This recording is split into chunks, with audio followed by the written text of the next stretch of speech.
Shri Sachidananda Sadguru Sainath Maharaj Ki Jai. Chapter 11.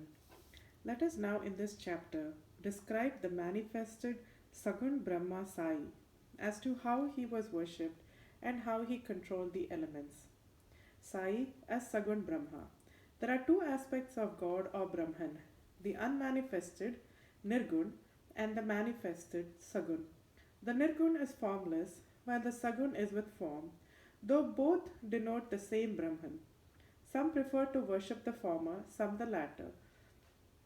As stated in the Gita, the worship of the latter is easy and preferable.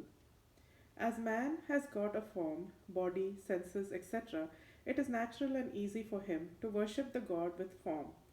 Our love and devotion do not develop unless we worship Sagun Brahma for a certain period of time, and as we advance, it leads us to the worship, meditation of Nirgun Brahman.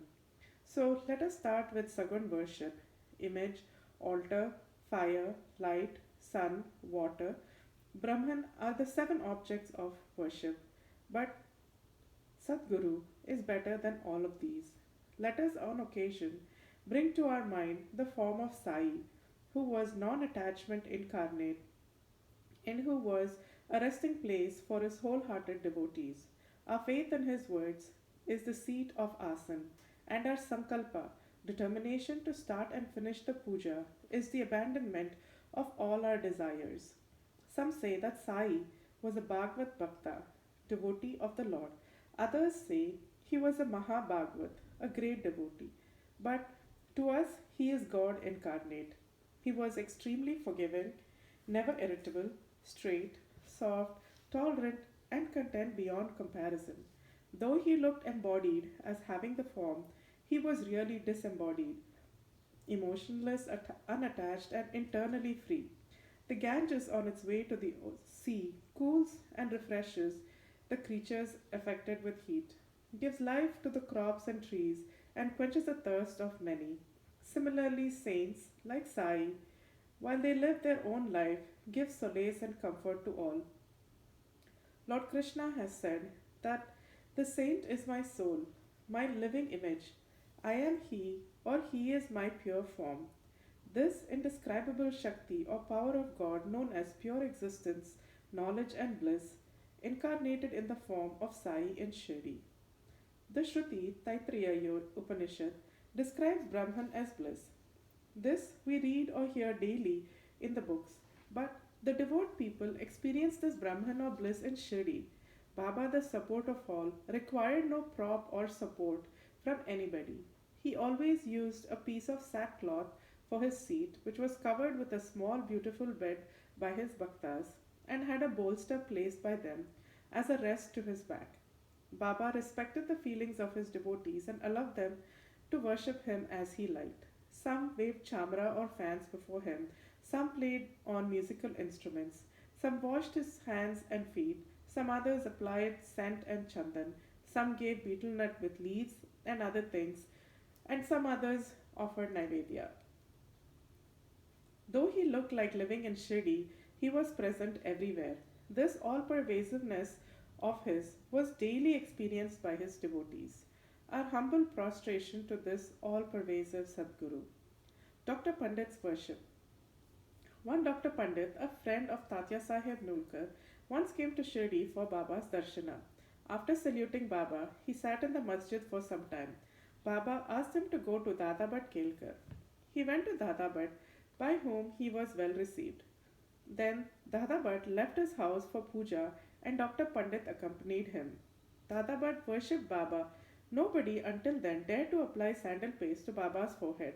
Only Mahalsapati used to apply it to his throat. But this simple hearted, devout Dr. Pandit took Dadabhat's dish containing puja materials and taking sandal paste out of it, drew a tripundara, three horizontal lines on Baba's forehead. To the surprise of all, Baba kept silent without uttering a single word. Then Dadabhat that evening asked Baba, "How is it that though you object to sandal paste being applied by others to your forehead, but you allow Dr. Pandit to do so now?"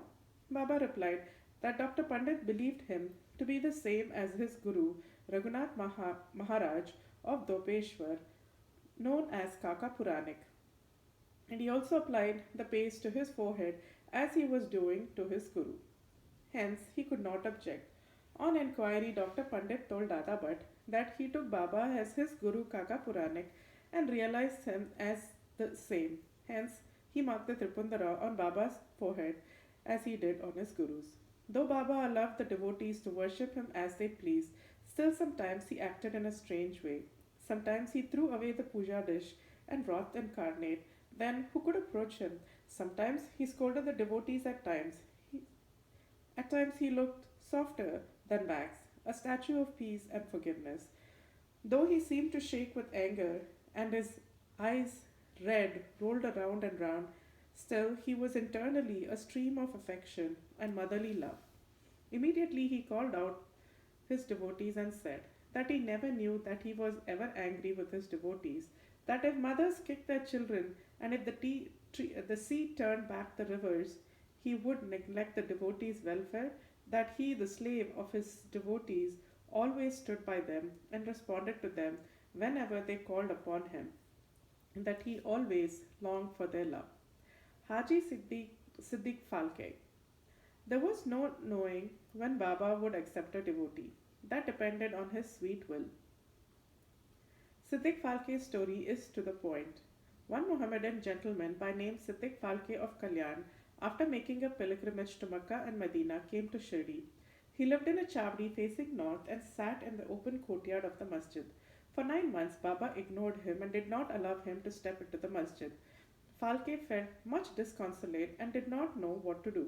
Somebody advised him not to be disappointed, but to try to approach Baba through Shama, Madhavraj Deshpande, a close and intimate devotee of Baba. He told him that as they approached the god Shiva through his servant and devotee Nandi, so Baba should be approached through Shama. Falke liked the idea and implored Shama to intercede for him. Shama agreed and on a convenient occasion spoke to Baba about him thus: Baba, why don't you allow the old Haji to step into the masjid while so many persons freely come and go after taking your darshana? Why not bless him once? Baba replied, Shama, you are too young to understand things. If the fakir Allah does not allow, what can I do? Without his grace, who can climb into the masjid? Well, go to him and ask him whether he will come to the narrow footpath near the Barvi well. Shama went and returned with an affirmative answer. Again Baba said to Shama, ask him whether he was willing to pay me the sum of rupees 40,000 in 4 installments. Shama went and returned with the answer that he was willing to pay even 40 lakhs. Again Baba said to Shama, we are going to cut a goat in the masjid, so ask him whether he would like to have its meat haunch or testicles of the goat. Shama returned with the answer that the Haji would be happy to receive a small crumb from Baba's kolamba. Hearing this, Baba got excited and with his hands threw away the earthen jars and kolamba and straightway advanced to the Haji and lifting his kafni up with his hand said, why do you brag and fancy yourself great and pose yourself as an old Haji? Do you read Quran like this? You are proud of your pilgrimage to Mecca, but you do not know me. Being thus scolded, the Haji was confounded. Baba went back to the masjid and purchased a few baskets of mangoes and sent them to the Haji. Then again Baba went to the Haji, taking out rupees 55 from his pocket, gave them in the Haji's hand. Henceforth, Baba loved the Haji, invited him for meals, and the Haji thereafter came to the masjid whenever he liked. Baba gave him, at times, some rupees, and thus the Haji was enlisted in Baba's darbar. Baba's control over the elements. We shall close this chapter after describing two incidents showing Baba's control over the elements. 1. Once at evening time there was a terrible storm at Shirdi. The sky was overcast with thick black clouds. The winds began to blow forcibly, the clouds rolled, and the lightning began to flash, and the rains began to descend in torrents. In a short time the whole place was flooded with water. All the creatures, birds, beasts, and men, got terribly frightened, and they all flocked to the masjid for shelter. There are many local deities in Shirdi, but none of them came to their help. So they all prayed to Baba, their god, who was fond of their devotion, to intercede and quell the storm. Baba was much moved. He came out and, standing at the edge of the masjid, addressed the storm in a loud and thunderous voice. Stop! Stop your fury and be calm. In a few minutes, the rain subsided and the wind ceased to blow, and the storm came to a stop. When the moon rose in the sky, and the people then went back home well pleased. On another occasion, at noon, the fire in the Duni began to burn brightly. Its flames were seen to be reaching the rafters above. The people who were sitting in the masjid did not know what to do. They dared not ask Baba to pour water or do anything to quench the flames. But Baba soon came to realize what was happening. He took up his satka and dashed it against the pillar in front, saying, "Get down, be calm." At each stroke of the satka, the flames grew lower and slowed down, and in a few minutes the Duni became calm and normal. This is our Sai, an incarnation of God. He will bless any man who will prostrate and surrender himself to him. He who will read the stories of this chapter daily with faith and devotion will soon be free from all calamities.